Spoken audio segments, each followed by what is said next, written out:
लखनऊ में आज योगी जी की वजह से अशोका लीलैंड कंपनी आई है। रोजगार के खूब अवसर आ गए हैं लखनऊ में। नमस्कार, जय हिंद। आज हम आप सभी के लिए अशोक लेलैंड कंपनी जो कि इलेक्ट्रिक व्हीकल बनाने वाली फैक्ट्री का नया निर्माण हुआ है लखनऊ में, वहां से भर्ती का अपडेट इंफॉर्मेशन लेकर के उपस्थित है।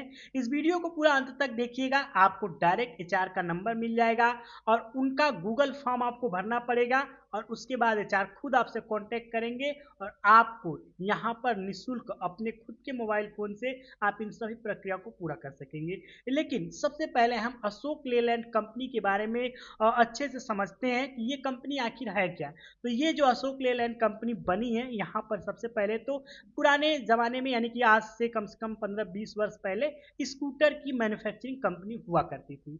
अब यहाँ पर अशोक लेलैंड कंपनी जो कि अशोक के जो ट्रक होते हैं या फिर आप देख सकते हैं कि डीसीएम होते हैं, माल वाहन होते हैं या ट्रेलर होते हैं, उनकी मैन्युफैक्चरिंग की एक बड़ी इलेक्ट्रिक व्हीकल डीजल वाहन बनने का प्लांट लग चुका है। इसका शुभारंभ जनवरी में ही श्री योगी आदित्यनाथ जी के द्वारा किया गया था और अब चूंकि इस प्लांट में पूरी तरीके से प्रोडक्शन स्टार्ट हो चुका है, बहुत सारा आपने देखा होगा कि वैकेंसी भी अपडेट आ चुकी है। लेकिन इसकी वैकेंसी का अपडेट में सबसे बड़ा ट्विस्ट क्या है कि यहाँ पर लोकल कैंडिडेट के लिए किसी भी प्रकार का कोई भी वैकेंसी या जॉब नहीं है। यानी कंपनी से आपकी जो डिस्टेंस होनी चाहिए कम से कम 150 किलोमीटर या 200 किलोमीटर का रेंज होना ही चाहिए। अब आप कहेंगे कि ये तो बहुत बड़ा अन्याय है क्योंकि कंपनी तो लखनऊ में लगी है और लखनऊ के लोगों को ही जॉब नहीं मिल रही है। तो ये सिर्फ और सिर्फ ये लखनऊ के यहाँ नहीं हो रहा है, ये पूरे ऑल ओवर इंडिया में सभी कंपनियों का एक ही रूल नियम होता है कि वो अपने लोकल कैंडिडेट के लिए कोई भी जॉब नौकरी प्रोवाइड नहीं करती हैं। लगभग भारत में 80 से 70% कंपनियां ऐसी हैं जो लोकल कैंडिडेट को जॉब प्रोवाइड नहीं करना चाहती है, खास तौर से अगर कंपनी गांव रूरल इलाकों में है तो, क्योंकि इसका बहुत बड़ा साइड इफेक्ट पड़ता है कंपनी के प्रोडक्शन पे। वो कैसे पड़ता है मैं उसको भी थोड़ा सा एक्सप्लेन करना चाहूँगा कि यहाँ पर जब आप लोकल कैंडिडेट की हायरिंग हो जाती है और लोकल लोग जब इसमें जॉब करने लगते हैं तो कंपनियों का ऐसा मानना है कि यहाँ पर ग्रुपिज्म चलने लगता है। ग्रुपिज्म मतलब कि 10-15-20 लोगों का अपना एक यूनियन बन जाता है और वो लोग नौकरी को सीरियस न लेकर के टाइम पास समझने लगते हैं। कंपनी में आना, लोगों के ऊपर अपना धौल जमाना और अनयूजुअल बिहेवियर करना, और उसके बाद कंपनी का इसके ऊपर सीधा इम्पैक्ट पड़ता है कि कंपनी में काम कम, ग्रुपिज्म ज़्यादा, यूनियनबाजी ज़्यादा होने लगती है। लेकिन पेमेंट चूंकि वो बंदा हमेशा से वो लोग काम करने आ रहे हैं तो सैलरी तो देनी ही पड़ेगी, ये रूल के अंतर्गत है। तो इसी का इन कंपनी वालों को बहुत ज़्यादा प्रॉब्लम होता है, जिसकी वजह से कंपनियों ने डिसाइड किया कि अब किसी भी लोकल कैंडिडेट को जॉब नौकरी पे नहीं रखा जाएगा। ठीक वही चीज़ लखनऊ में हो रहा है। आपने बहुत सारे ऐसे वीडियोस देखे होंगे जिन्होंने बताया गया कि जो लखनऊ के लोकल कैंडिडेट हैं या बनारस में भी जो कंपनियां हैं, बनारस के लोकल लोगों के लिए, नोएडा में जो कंपनियां हैं, नोएडा के लोकल लोगों के लिए, यानी कंपनी से जिसका डिस्टेंस 200, 150, 250 किलोमीटर नहीं है, उसको कंपनी नहीं रखती है। अगर भर्ती निकलती भी है तो वहाँ पर बोर्ड पे सीधा लिख दिया जाता है कि कंपनी से डिस्टेंस 200 केमी होना चाहिए, 150 केमी होना चाहिए। ये इसलिए लागू होता है क्योंकि ग्रुपिज्म, यूनियनबाजी न हो। अब आते हैं कि वैकेंसी का अपडेट आया है तो किसकी ज्वाइनिंग होगी। तो इसकी जो हायरिंग है, जो इसकी ज्वाइनिंग है, ये तो बहुत पहले से ही शुरू थी। इसमें जो कॉन्ट्रैक्टर हैं वो भी फरीदाबाद के ही हैं। हालांकि इन्होंने हायरिंग की और अलग अलग डिपार्टमेंट के लिए, जैसे असेंबली के लिए, हेल्पर के लिए, मशीन ऑपरेटर के लिए, फोर क्लिप ऑपरेटर के लिए, आईटीआई, डिप्लोमा, बीटेक, एमटेक के लिए सभी की अपनी अलग अलग हायरिंग हुई। और अशोक लेलैंड के ऑफिशियल वेबसाइट्स पे आपको ये हायरिंग भी देखने को मिली होगी। फिलहाल के लिए अभी आप उस पर अगर क्लिक करते हैं तो आपको नो वैकेंसी का ऑप्शन देखने को मिलेगा, लेकिन फिर भी वैकेंसी चल रही है। वो कैसे चल रही है, यहाँ पर जो कॉन्ट्रैक्टर हैं, जो यहाँ के मैन पावर सर्विस प्रोवाइडर हैं, मेन जिन्होंने कॉन्ट्रैक्ट लिया है कि जिनका इसमें चल रहा है, जिनकी वजह से यहाँ पर ज्वाइनिंग लोगों की हो रही है और जो इनके अंतर्गत लोग काम कर रहे हैं, जिसमें हेल्पर हो गए, असेंबली पॉइंट पे लोग हो गए और उसके बाद क्वालिटी चेकर हो गए, मशीन ऑपरेटर हो गए, फोर क्लिप ऑपरेटर हो गए, जिनकी वैकेंसी का अपडेट इन्फॉर्मेशन आप सभी को देखने को मिल जाएगा। और इसमें अगर आपने डिप्लोमा किया है, आईटीआई किया है, बीटेक किया किया है, एमटेक किया है, तो आपको अशोक लेलैंड के ऑफिशियल वेबसाइट पे भी इसका देखने को मिल जाएगा, जहाँ से आप जॉब के लिए आवेदन भी आसानी से कर सकेंगे। आपकी एज 18 से लेकर के 35 साल से ज़्यादा नहीं होनी चाहिए। योग्यता 10वीं मिनिमम, 12वीं ग्रेजुएशन, अगर आपने डिप्लोमा किया है तो आईटीआई में, और या फिर आपने डिप्लोमा में इलेक्ट्रिकल या इलेक्ट्रीशियन से किया होगा। आईटीआई में फिटर होना चाहिए, इलेक्ट्रीशियन होना चाहिए, टर्नर या फिर कोपा वगैरह नहीं होना चाहिए।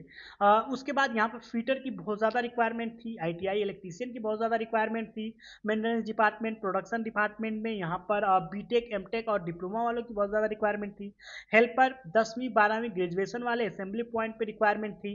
कंपनी क्या बनाती है, आप सभी को पता है कि अशोक लेलैंड के जो ट्रक होते हैं, जो डीसीएम होते हैं, जो ट्रेलर होते हैं, जो कि खास तौर से कंस्ट्रक्शन डिपार्टमेंट में और माल को एक जगह से दूसरी जगह इंपोर्ट एक्सपोर्ट करने में ये गाड़ियां इस्तेमाल की जाती है, और लॉन्ग टर्म के लिए लॉन्ग रूट पे ये गाड़ियां ज़्यादा चलाई जाती हैं। इसलिए आप सबको पता होगा कि यहाँ पर कोई भी जो गाड़ी मैन्युफैक्चरिंग की जाती है वो बहुत बड़ी हैवी गाड़ियाँ होती हैं।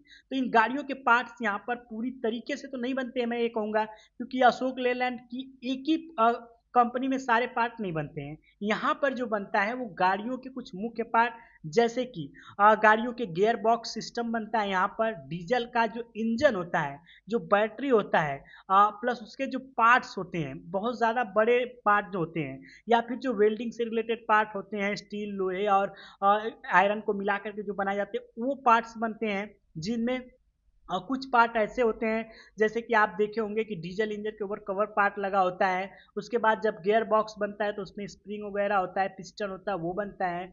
उसके बाद यहाँ पर एक पंपिंग का पार्ट बनता है। तो ये अलग अलग प्रकार के कुछ महत्वपूर्ण पार्ट यहाँ पर एग्जैक्ट बनाए जाते हैं। फुल असेंबली जो होती है उसके लिए पार्ट अलग से दूसरे जगहों से आ रहे हैं, जैसे कि पुणे में कंपनी है। उसके बाद आपको नोएडा, ग्रेटर नोएडा में इसकी कंपनी देखने को मिल जाएगी, वहाँ पे ये तो सारे पार्ट मिला करके एक दूसरे जगह पर ला करके इसको असेंबल किया जाता है। उसके बाद ड्राइविंग टेस्ट वगैरह करके गाड़ी को पूरा प्रॉपर तरीके से एक्नॉलेज किया जाता है कि हाँ अब ये रेडी है, मार्केट में उतारा जा सकता है।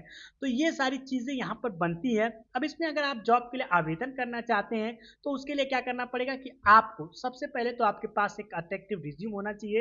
रिज्यूम अगर आपने अभी तक नहीं बनाया है तो रिज्यूमे में आपको सबसे पहले अपना रिज्यूमे बनाना चाहिए, और अच्छा सा अट्रैक्टिव रिज्यूम होना चाहिए, जिसमें रिज्यूमे के ऊपर सबसे पहले आपका बड़ा सा अच्छा सा नाम लिखा होना चाहिए, उसके नीचे ईमेल आईडी, कॉन्टैक्ट नंबर होने चाहिए, और उसके बाद आपका प्रॉपर एड्रेस होना चाहिए। फिर उसके बाद नीचे आ जाते हैं आपके अपने क्वालिफिकेशन डिटेल्स के ऊपर, जैसे कि अगर आपने 10वीं पास की है, 12वीं ग्रेजुएशन किया हुआ है, तो आपका पूरा 10वीं 12वीं ग्रेजुएशन कब, किस सत्र में आपने पास आउट किया, उसके बाद कितने परसेंटेज आपको मिले, 10वीं में कितने, 12वीं में कितने, ग्रेजुएशन में कितने, और उसके बाद एक्स्ट्रा क्वालिफिकेशन, डिप्लोमा, आईटीआई या किसी अन्य कुछ भी आपने कोई स्किल वगैरह किया है तो उसके नीचे वो भरेंगे, उसका भी कब आपने पास आउट किया, कितने आपको ग्रेड मिले, कितने आपको उसमें परसेंटेज मिले, ये लिखना होगा। उसके बाद सबसे नीचे आ जाते हैं कि आपकी हॉबी क्या है, आप किस चीज़ के स्पेशलिस्ट हैं, ये सारी चीज़ें उसमें नीचे भर सकते हैं। सबसे नीचे आप अपने बारे में कुछ थोड़ा सा इंट्रो डाल सकते हैं। कहीं पर आपने कभी भी काम किया है, 6 महीने, 1 साल, 2 साल, 5 साल, तो वो नीचे I have 6 month experience in this company, position, post क्या था, उसके बाद आपकी एक्सपेक्टेड सैलरी या कितने पर उसमें काम करते थे, उसका सैलरी का प्रीवियस आपके पास सैलरी स्लिप होना, ये सब वगैरह सैलरी स्लिप वगैरह होनी चाहिए। ये सारी चीज़ें हो गई। अगर आप ऑनलाइन आवेदन करेंगे, सबसे पहले तो ऑनलाइन प्रोसेस को समझ लेते हैं।